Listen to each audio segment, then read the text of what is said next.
Je suis élève au lycée hôtelier Jean-Paul Passéda à Marseille et j'ai un parcours un peu atypique puisque à la base je voulais pas du tout faire ce métier-là. Je voulais être pâtissier comme mon papa et je me suis vite rendu compte en fait que j'aimais parler aux gens, il y avait ce contact avec la clientèle et c'est vraiment la chose qui m'a fait comprendre que la pâtisserie c'était pas pour moi. Et à la suite de stage, je me suis rendu compte que je voulais être dans les métiers de la restauration, du service. Et après, à la perte de mon grand-père, je me suis dit la sommellerie, parce qu'il m'a justement laissé un livre. J'ai demandé à récupérer ce livre-là sur la sommellerie, qui est l'Atlas des vins, qui est la préface d'Olivier Poussier. Et je me suis rendu compte que lui savait ce que je voulais être bien avant moi. Et voilà, c'est un peu mon hommage à lui. Et c'est comme ça du coup que je suis venu au monde de la sommellerie, avec après un BTS, après ces études traditionnelles. Un BTS en alternance au Castellet chez Christophe Baquier, 3 étoiles au guide Michelin. Et après, j'ai fait la saison creuse avec Fabien Ferré, en fait, qui était l'année où on n'avait pas d'étoiles. Et c'est notre équipe, avec le chef sommelier, le chef cuisinier et toute notre équipe qui avons contribué à l'obtention de ces 3 étoiles là récemment. Et en fait, cette soif de connaissance et cette envie d'aller toujours de l'avant et de faire plaisir aux clients. Moi, ce que j'aime beaucoup, c'est voyager, cette passion que ma maman, elle m'a transmise. Et j'aime faire voyager les clients. Et je trouve qu'avec le vin, on peut les faire voyager. Justement, là, avec les vins de Provence, des clients, là, je suis en stage en Bourgogne, à Dijon, au Chapeau Rouge, et donc un restaurant 2 étoiles Michelin. Et je prends plaisir à leur conseiller des vins de Provence pour les faire sortir de la Bourgogne traditionnelle qu'ils connaissent. Et c'est vraiment ça qui m'anime, faire découvrir différents terroirs, différents paysages, et leur montrer justement que leur région natale n'est pas forcément pas la meilleure, mais on va dire qu'il y a toujours mieux ailleurs à découvrir. Et c'est vraiment ça qui m'anime. Le concours Vocation Sommelier me parlait beaucoup parce que pour moi c'est une vocation. C'est vraiment né comme ça. Je me suis dit voilà, je veux être sommelier à la suite de mon histoire. Et le nom m'inspirait énormément. Et ça me permettrait de me préparer, de gérer mon stress aussi. Parce qu'en parallèle, voilà, j'ai fait beaucoup de sports en compétition, des sports de combat. Et on retrouvait ce stress avant de monter sur le tapis, avant de se battre avec la personne. Et on retrouvait cet acharnement envers nous-mêmes, de se dire il faut travailler dur pour avoir ce qu'on veut. Et après, du coup, les demi-finales à Vocation Sommelier, que j'ai pas réussi à aller plus haut, je me suis dit je veux aller à Château-Gassier avec l'agnac, avec l'envie de tout déchirer. C'est chez moi, c'est en Provence. Il faut être fier d'être marseillais et de représenter le terroir. Et je trouve que je l'ai bien représenté aujourd'hui. Bien sûr, moi, c'est cette rencontre avec Jean-Baptiste Duteuil du château Sainte-Anne qui m'a vraiment marqué. On est à Bandol, on est à Sainte-Anne-des-Venosses, un tout petit village. Et en fait, vous avez vraiment ce cirque calcaire avec les entrées maritimes de Toulon, avec cette brise marine et le Mourvèdre, cépage roi de Bandol. Et vraiment, le Bandol 2012 de chez Château Sainte-Anne, ça reste vraiment un de mes terroirs et cuvées vraiment coup de cœur sur ce domaine. Château-Gassier, déjà le lieu magnifique, c'est au pied de la Sainte-Victoire, ce prestige, cette grande montagne, cette grande force. Et je trouve que justement cette grande force, on la retrouve sur Élévaé. Élévaé qui est vraiment la cuvée prestige et mythique du Château-Gassier en 2 millésimes, 2019 et 2016. Et sur 2016, je trouve qu'on peut encore l'attendre. On peut le garder, on se fait plaisir à le boire maintenant, mais on peut encore le garder 10 ans.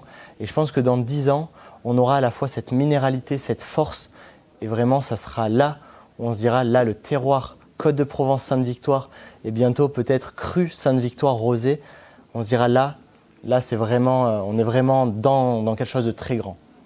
Énormément et plutôt étonnant, avec donc mon chef sommelier Maxime Brunet, on est parti déguster chez un vigneron, Sylvain Pataille, un vigneron qui casse un peu les codes et qui nous a fait goûter sa cuvée qui s'appelle Fleur de Pinot Noir. Et en fait, c'est un rosé de Marsanné. Et étant provençal, j'ai dit, il faut que je goûte. Il faut vraiment goûter ce rosé typique de Bourgogne qui change des rosés de Provence. Et j'ai eu ce petit coup de cœur quand même pour les rosés bourguignons qui sont différents vraiment des rosés qu'on peut avoir. Là, on sera plus sur le côté vineux, le côté très pointilleux et très robuste de la Bourgogne. Mais le pinot noir en rosé, c'est une belle découverte. Ah, c'est une bonne question. Un plat typique vraiment bourguignon où je verrais bien un bon rosé, un rosé dans le style un petit peu d'Élévaé ou même de 946 du Château Gassier, le poulet Gaston Gérard.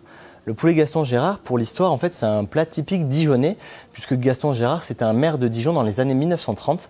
Et il reçoit un jour à sa table le prince Saillant, donc le prince Kurnonski, un grand critique culinaire et gastronome. Et en fait, il les accueillait, quand il avait des invités de marque, il les accueillait directement chez lui. Et c'est sa femme Raymonde de France qui cuisinait cette fameuse volaille de Bresse qu'elle faisait si bien. Et un jour, quand ce monsieur arriva, en préparant ce poulet, elle fait tomber le pot de paprika dedans. Et alors là, gros problème, qu'est-ce qu'on met pour camoufler un petit peu le paprika? Et il y a rajouté du vin blanc, de la crème, de la moutarde, du comté gratiné. Et en fait, le poulet Gaston Gérard est né. Et c'est comme ça en fait que le prince a dit mais waouh, cette recette-là, elle est magnifique. Et c'est devenu une emblème qu'on a appelé le poulet Gaston Gérard en honneur du maire. Et je le verrai bien du coup avec la cuvée 946 du Château Gassier sur un millésime 2019. Alors je lis pas énormément, pas beaucoup ou autre, mais c'est vrai que je m'intéresse beaucoup à la presse locale et à plein de choses. Et c'est ma copine qui est très pointilleuse sur la culture, les dates, l'histoire. Et c'est vrai que j'ai toujours aimé l'histoire, et notamment l'histoire de Provence. Et en fait, c'est en regardant beaucoup de reportages, en discutant avec des passionnés et en lisant effectivement quelques livres qu'on apprend. Et c'est comme ça en fait qu'on apprend en se cultivant. Mais je lis 2-3 vins et notamment récemment, j'ai lu les lettres de noblesse des vins de rosé de Provence. Et donc qui a été écrit par le président des vins de Provence. Et là, ça m'a mis un petit coup et je me suis dit, là, il y a vraiment beaucoup d'histoires et de choses à découvrir en Provence. Et après, c'est comme ça que j'ai poussé de plus en plus les connaissances avec les peintures, les tableaux, l'histoire, la guerre sur la Sainte-Victoire. Et c'est comme ça, en fait, qu'on a cette soif de connaissances, de toujours vouloir apprendre pour, justement, quand on a des épreuves comme ça, ou même des clients, ne pas leur vendre juste la bouteille, leur vendre l'histoire, le vigneron. Et ça permet, en fait, de créer de la valeur ajoutée à une simple bouteille qu'on ne se souviendrait pas forcément le lendemain après l'avoir bu. Et dire « Ah, j'ai bu ça, mais est-ce que tu connais l'histoire ?» Et ensuite de pouvoir la raconter. Et ça, c'est vraiment une passion qu'on a dans ce métier de sommelier. Et moi, c'est quelque chose qui m'anime énormément. Non, c'est vrai que j'ai toujours cette mentalité sportive à me dépasser, à aller de l'avant. Là, effectivement, j'ai voulu me tester. J'en avais déjà fait en service, mais là, beaucoup plus haut niveau, puisque c'était au niveau européen. Donc, c'était anglais obligatoire. C'était le concours de l'AEHT auquel je me suis classé médaille d'argent en service. Et là, j'ai vraiment pris conscience de la force et des choses qu'on pouvait faire justement sur les concours. Et c'est comme ça que j'ai fait vocation sommelier, que j'ai fait Gassier.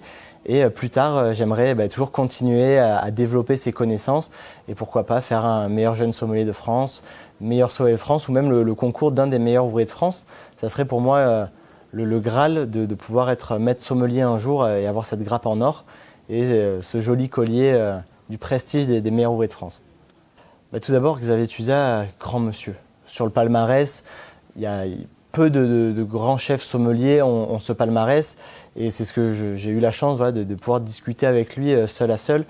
Pour moi, c'est une idole. Pour moi, comme beaucoup, comme Emmanuel Cadieux, comme Jean-Baptiste Klein, comme Florent Martin, c'est des grands chefs sommeliers qui nous animent, qui pour moi, c'est des idoles, des personnes qui presque connaissent tout sur tout et aiment faire découvrir. Et c'est ça que j'aime beaucoup chez ces personnes-là, et notamment chez Xavier Tuzat, c'est l'accessibilité, la gentillesse, et cette transmission de passion avec ce côté bienveillant. Et c'est ça vraiment que je garderai en tête de M. Tuzat. C'est la masterclass qu'on a eue, cette passion de nous faire goûter les vins, de nous expliquer. Et je trouve que c'est vraiment le plus important dans notre métier, c'est la transmission de savoir, en toute humilité, sans se dire je suis le meilleur, je connais tout sur tout, mais de dire tu connais pas, voilà, comme ça, on fait les choses comme ça, et ça permet en fait d'intéresser les gens. Quand on est passionné, les gens qui nous écoutent parler, ça devient pour eux le meilleur métier du monde.